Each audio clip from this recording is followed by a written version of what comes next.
term Subhanallazi is used. That is tanzih and tasbih, meaning Allah is exalted, glorifying Himself. Then the term of abd is used here as well. Abd is a term which his bondsman, his servant, the servant of Allah, the greatest servant, Abdullah. This abd is mentioned of ism of Nabi sallallahu alayhi wasallam. It is Abdullah. Rasulullah sallallahu alaihi wasallam's ism is, one of the names is Abdullah. Allah has mentioned that I exalted. Subhanallazi asra. Asra means a portion, a journey of a night. I have taken my bondsman, carried my bondsman, my abd, my servant, for one portion of the night from Masjid al-Haram to Masjid al-Aqsa. Now Quran and Islam. Islam is dependent on ikmal. Ikmal means Quran and Sunnah. You need to bring iman upon the Quran and the Sunnah as well. Here again, there are some people that have believed, that have opinionated that the Isra Wal Mi'raj happened in a dream. And then one that Nabi sallallahu alayhi wasallam has not even went to the Isra. Understand that from the beliefs of Ahl Sunnah wal Jama'ah, that if the Quran is giving you the ishara, that Subhanallazi asra bi abdihi, whoever, and this is Mujaddad al-Muhaddas al-Dehlvi, al-Hanafi, al-Sunni, he has stated and he has said, the one that does not believe in the Isra. Isra is from Nabi sallallahu alayhi wasallam's journey from Masjid al-Haram to Masjid al-Aqsa. He's out of the fold of Islam. He's a kafir. If one doesn't bring iman upon the Isra, this is mentioned inside the Quran. And then from the ma'shur ahadith, and there's grades of ahadith. Some ahadith are in mutawatir, the highest grade, and one that does not bring iman upon the sunnah of Rasulullah sallallahu alaihi wasallam. Meaning if one sahaba has given dalil, and he is greater than all of the greater of the sahabas, that is a hujjah for us, is a proof for us. So, and this part from Masjid al-Aqsa to Sidratul Muntaha, if the one that does not bring iman upon this, that Nabi sallallahu alayhi wasallam's Isra and then Wal Mi'raj from Masjid al-Aqsa to Sidratul Muntaha, he is misguided. These are the beliefs of the Ahl Sunnati wal Jama'ah. That this is why we have to have iman upon the Quran and the Sunnah. Islam, Allah subhanahu wa ta'ala has manifested a context for us that we need to bring iman upon the Quran and we need to bring iman upon the Sunnah. And then again, we believe that there is no such thing as natural causation. Allah subhanahu wa ta'ala is la hawla wa la quwwata. He has the power of all powers. There is no power except the power of Allah subhanahu wa ta'ala. Illa billah. Then, inna Allah huwa ala kulli shay'in qadir. Allah has power over everything. So there is no such thing as natural causation. Some atheists believe that it is because of naturality, that everything is happening, but it is from the nizam of Allah subhanahu wa ta'ala. So in our belief, there is no such thing as natural causation. Everything is dependent on Allah subhanahu wa ta'ala. And this is what we believe in when we have the core beliefs regarding the Zat and Sifat of Allah subhanahu wa ta'ala.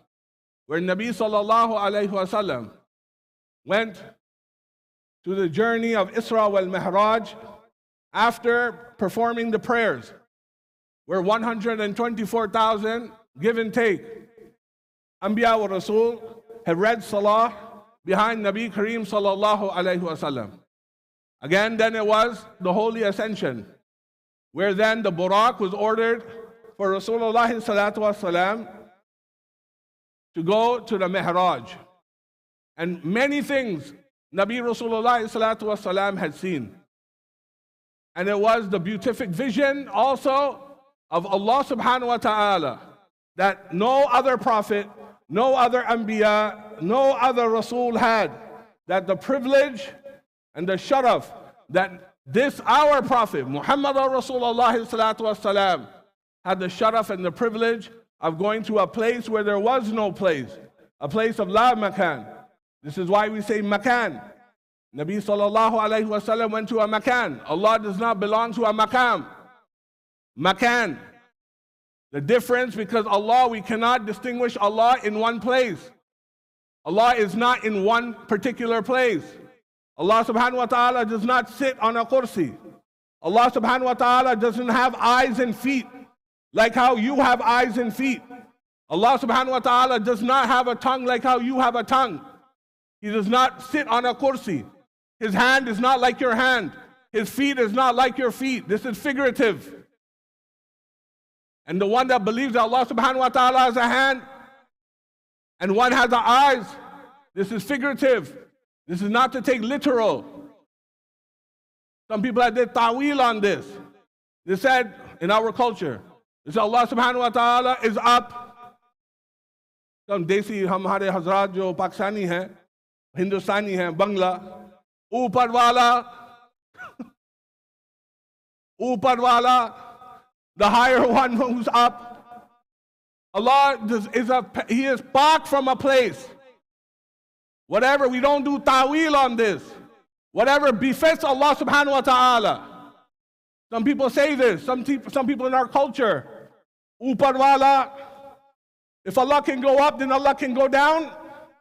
Allah is part from transcending up and down. Allah does not resemble His creation. The movement, the speech.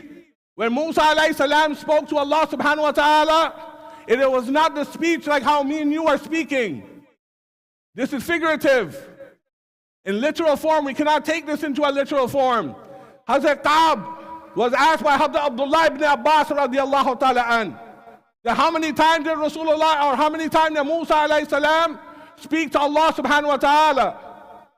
He said Musa alayhi salam spoke to Allah subhanahu wa ta'ala 2 times only. And Nabi sallallahu alayhi wa sallam seen Allah subhanahu wa ta'ala 2 times as well. So the maqam of Rasulullah sallallahu wa sallam is shown. In Surah Najm it says that we have given the vision twice. It was twice that he came and we have given him the vision. And in a place where there was no place, وَقَابَ قَوْسَيْنِ أَوْ أَدَنَا, in that place where there was no other than Rasulullah sallallahu wa sallam and Allah subhanahu wa ta'ala. But before I get to this spot, what did Nabi sallallahu alayhi wa sallam see? Before going into the samawat, he has met the prophets. And he has met the 7 prophets, the esteemed prophets, and the lessons that we have seen that Rasulullah sallallahu wa sallam has brought forward. So the ulama have said in the first samawat, when he had met Hazrat Adam alayhi salam, the reason for meeting Hazrat Adam alayhi salam was what the ulama have said, one of the reasons is that Hazrat Adam was exiled from Jannah. This is going to happen as well to Rasulullah sallallahu wa sallam, not of Jannah, but in figuratively in the world, that he was going to be exiled from Mecca Mukarramah and go into Madinatul Munawwarah. So the hijrat, the basharat of hijrat was shown here. And whatever Nabi sallallahu alaihi wasallam seen in the samawat, it was a reflection that was going to come to Rasulullah sallallahu alaihi wasallam's life. The second samawat, Hazrat Isa alayhi salam and Hazrat Yahya alayhi salam, where he has seen the 2 prophet cousins. Here the assassination of both of the prophets occurred, when it was a capital punishment upon Isa alayhi salam, and then Allah has risen him. And then Nabi Yahya alayhi salam was shaheed, and Hazrat Zakaria was shaheed as well. This was to foretell that his people of Makkah Mukarramah wanted to assassinate Rasulullah sallallahu alaihi wasallam. And the third, when he went to the samawat, he have seen Hazrat Yusuf alayhi salam. And Yusuf alayhi salam, to show his life, to mirror Rasulullah salatu wasalam, that Yusuf, when his brothers abandoned him, and then Yusuf become the wazir of Masr, of Egypt, this was to happen upon Rasulullah salatu wasalam, where Nabi sallallahu alayhi wasallam started with nothing, only himself. And then, now have you seen the population of Islam, the growth in Islam, that Islam is the #1 religion in the world. This was to show and to mimic that samawat of the Prophet, to see what happened to Hazrat Yusuf alayhi salam. Number 4, it went and we seen Hazrat Idris alayhi salam. And Hazrat Idris alayhi salam, there's not too much in the Quran about Hazrat Idris, but his elevation, he was lifted into the heavens. And this is why we say, Nabi Rasulullah salatu wasalam, wa rafa'ana laka zikrak, that the esteemed praise of Rasulullah salatu wasalam is lifted. And the praise of Rasulullah salatu wasalam, that wherever the azan, where Allah's proclamation is to be called, Nabi sallallahu alayhi wasallam's name is to be mentioned as well. And also in Jummah as well, when Nabi sallallahu alayhi wasallam came from the Isra Wal Mi'raj, Allah said to Rasulullah salatu wasalam, it will be fard upon every khatib in the ummah of Rasulullah salatu wasalam. When he mentions Allah's name, he will mention Muhammad Rasulullah salatu wasalam's name as well, meaning peace and blessings upon Rasulullah salatu wasalam. So this is what the praise of Rasulullah salatu wasalam is lifted. And then the 5th samawat, when it went to Hazrat Harun alayhi salam, and Harun alayhi salam's community hated him. And this is the same as Rasulullah salatu wasalam, the Quraysh and the family of Rasulullah salatu wasalam was against him. And number 6, it went to Hazrat Musa alayhi salam. And what we learn from this is that Musa alayhi salam brought the Sharia, and he brought the Tawrat. And here Rasulullah salatu wasalam brought the Quran and brought the Sharia. And the Quran is the Sharia. And number 7, he went in the samawat, he met Ibrahim alayhi salam. And Ibrahim alayhi salam, when he was in the samawat, he was leaning against the Bayt al-Mahmur. The Bayt al-Mahmur is the Kaaba in the 7th heaven. And the rites of Hajj, Ibrahim alayhi salam established Hajj, and Rasulullah salatu wasalam re-established Hajj. And these were some of the stories, my friends, that we have to learn from the Isra Wal Mi'raj, the lessons that we have to learn from Rasulullah salatu wasalam. But the most important glad tidings that we got from Isra Wal Mi'raj was the glad tidings of Salah. Here, Hazrat Abdullah ibn Abbas radiyallahu ta'ala an had said that Nabi sallallahu alayhi wasallam, when he went to meet Allah subhanahu wa ta'ala, he got the glad tidings for the salah of the ummah. That 50 salah was ordained, but then it was minimized by the intercessions of the prophets. And Musa alayhi salam's intercession is shown here as well. That Allah, when he commanded 50, he went back and descended. And when he descended into the 6th heaven, coming back, Musa alayhi salam, because he loved Rasulullah salatu wasalam, he asked, "Oh, Nabi Allah, Rasulullah salatu wasalam, I am fearing that your ummah is not going to read 50 times a day." And my brothers, will take a break and just in this segment here for 1 minute. In the other ummah, in the Bani Israel, if the one that has never read Salah, Jibreel will come to that person's house and put a stamp on his house that the azab will come into this house. This was the azab of the Bani Israel. When this is what Musa was scared of, that this torment was going to come on the ummah of Muhammad Rasulullah salatu wasalam. This is because of the bakshish of Rasulullah salatu wasalam, that because of Nabi sallallahu alayhi wasallam, Allah has decreased his punishments for us. That what 50 times, if salah was 50 times a day, honestly speaking, would you be able to pray 50 times? I don't think so. When 5 times is a burden for you.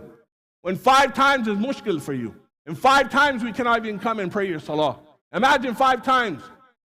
50 times that it was fard al-kafaya for you to come inside the masjid. Would you? I don't think so. This is also a rahmah of Rasulullah salatu wasalam, because we are in the ummah of Rasulullah salatu wasalam.